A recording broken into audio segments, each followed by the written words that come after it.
your father and in honor of my knowing you and having that privilege. Thank you, Joan. It's called Courageous Love. This is a summary of what my father wrote of his life when he was a young man. He came seeking a better life in America.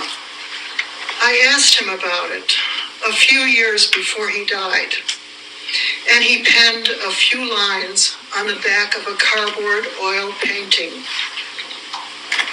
He had Parkinson's disease, so it made it easier for him to write.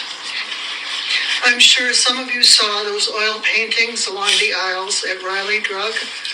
Remember that store full of odds and ends?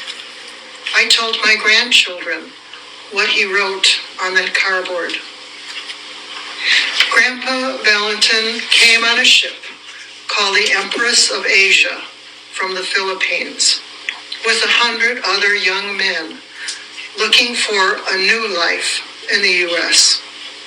He landed in Seattle, Washington after a stopover in Hawaii.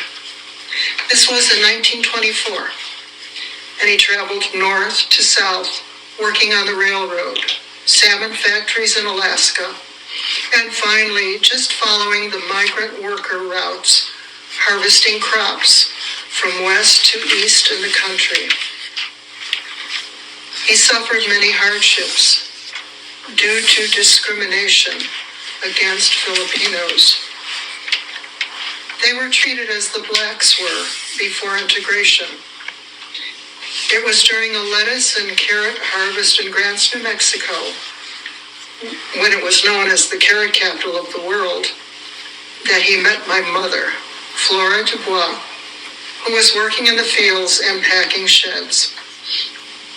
On the way back west to Arizona, they eloped because most Hispanic families frowned on mixed marriages, especially with Filipinos. This was during the early 40s, when most of the young men were off to war, either in the Philippines or in Europe. During that time, it was Asians, Native Americans, and women who were doing the work of crop harvesting in the agricultural regions of the country. They lived in Arizona until 1945, when I was born in Gallup, and Mom stayed with Grandma, and Dad continued his work following the crop, along with a group of men that went from camp to camp, doing the work and moving on.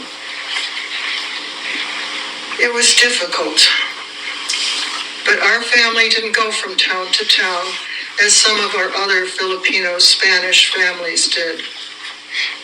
My mom insisted on staying in one place after we started school, so we only experienced prejudice in our small village.